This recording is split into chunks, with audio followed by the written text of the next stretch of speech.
और इसी बीच बुलेटिन की शुरुआत बड़ी खबर के साथ कर रहे हैं। एनसीईआरटी विवाद पर सुप्रीम कोर्ट ने नोटिस जारी किया है। एनसीईआरटी डायरेक्टर को कारण बताओ नोटिस जारी किया।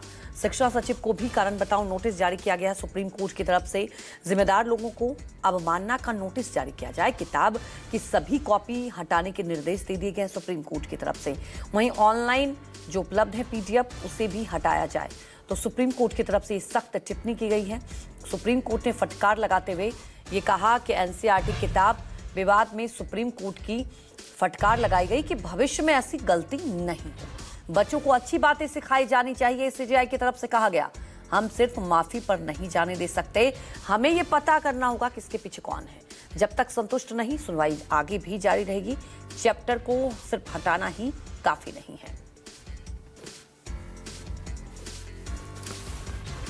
तो देखिए, सुप्रीम कोर्ट की तरफ से साफ तौर पर कहा गया है कि जब तक संतुष्ट नहीं हो जाएंगे कि इसके पीछे कौन है, ये सुनवाई जारी रहेगी।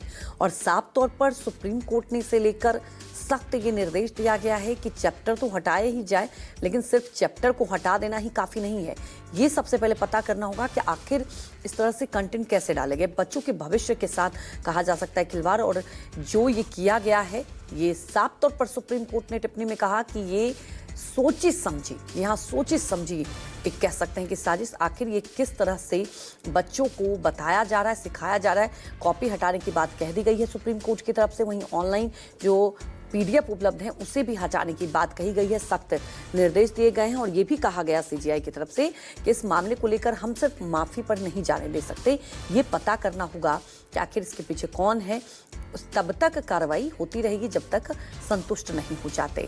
और ये भी एनसीईआरटी को सख्त निर्देश दिए गए कि भविष्य में ऐसी गलती ना हो। हालांकि एनसीईआरटी की तरफ से साफ तौर पर आपको बता दें कि ये सफाई दी गई कि आगे भविष्य में ऐसा कुछ नहीं होगा।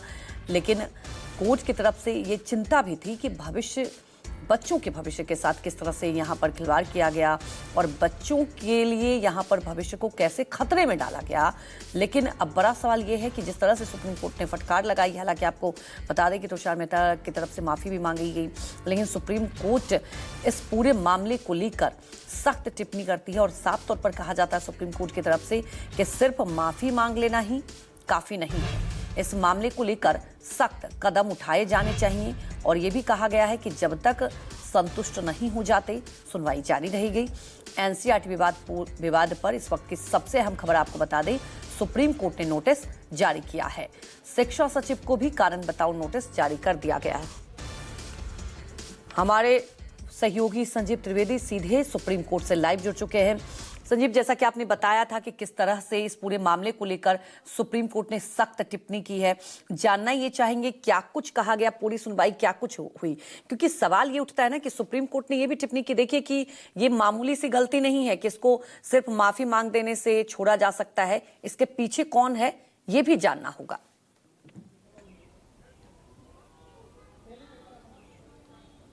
देखिए, कल जब इस मैटर को स्वतः स्फूर्त संज्ञान में लेते हुए इसको के एक मामले के रूप में लगाया गया आज के कॉज लिस्ट में, और ये कहा गया कि सुनवाई आज होगी, उसके बाद से ऐसा लगा जैसे एनसीईआरटी नींद से जाग गई और उसने कल करीब 12 बजे रात में एक माफ़ीनामा निकाला, सार्वजनिक किया, अपने ट्विटर हैंडल पर डाला, प्रेस रिलीज़ किया।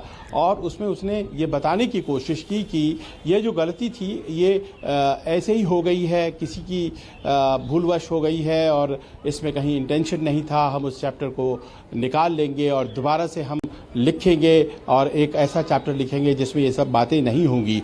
लेकिन इस दलील के साथ जब सॉलिसिटर जनरल यहाँ कोर्ट में उपस्थित हुए और उन्होंने उसी दलील को रखना चाहा कि देखिए किसी अधिकारी की वजह से ऐसा हो गया है, तो हम उसको हटा देते हैं और उसको हम कड़ा दंड देंगे, वो तमाम बातें उन्होंने अपनी तरफ से कही। लेकिन ऐसा नहीं लगा कि कोर्ट कहीं भी इससे कन्विंस था। कोर्ट नंबर 1 में चीफ जस्टिस का court, chief justice of India Suryakant, उन्होंने खुद ही कल संज्ञान लिया था और उनके मामले में ऐसा लग रहा था कि वो इस बात को लेकर के बहुत ही ज़्यादा गंभीर हैं। और उन्होंने कहा कि मुझे नहीं लगता है कि ये एक इनएडवर्टेंट एरर है, एक भूलवश कर दी गई गलती है, ऐसा मुझे नहीं लगता है। उन्होंने ये बहुत स्पष्ट कहा कि ऐसा लगता है जैसे कि जुडिशियरी न्यायपालिका जो संस्था है उसको डेनिग्रेट करने के लिए, बदनाम करने के लिए कहीं न कहीं एक साजिश के तहत ऐसा किया जा रहा है और इसके तह तक पहुंचने की ज़रूरत है। जो दोषी अधिकारी हैं उन्होंने कहा कि फाइंड आउट किया जाए, जांच बहुत ज़रूरी हो जाती है क्योंकि एनसीईआरटी का जो मसला होता है जिसमें कि चैप्टर्स छपते हैं, किताब जब निकलती है तो वो कई लोगों के नज़रों से होकर गुजरती है। तो फिर ऐसा कैसे हो सकता है कि अचानक कोई चीज़ इतने सामने आ जाए इस तरह की बातों को लेकर के।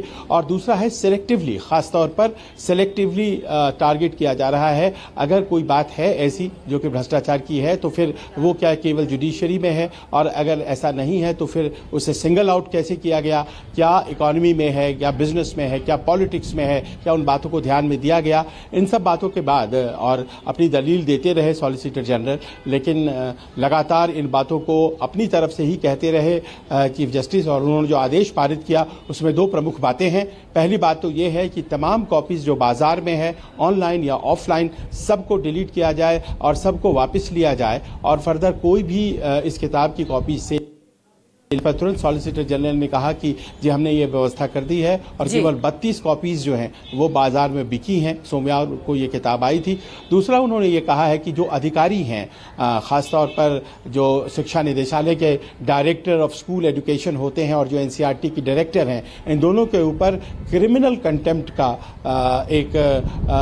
वो एक्शन लिया जाए और उनको शो कॉज किया जाए ताकि ये स्पष्ट हो सके कि वो अपनी स्थिति एक्सप्लेन करें और बताएं कि किन परिस्थितियों में उन्होंने ऐसा किया है और क्यों उनके ऊपर कोई कार्रवाई न की जाए। यानी कि बहुत ही सख्त रुख अपनाया है सुप्रीम कोर्ट ने। अगली सुनवाई इस पूरे मामले में 11 मार्च की रखी गई है। जी सजीम, हमारे साथ जुड़ने के लिए आपका बहुत बहुत शुक्रिया।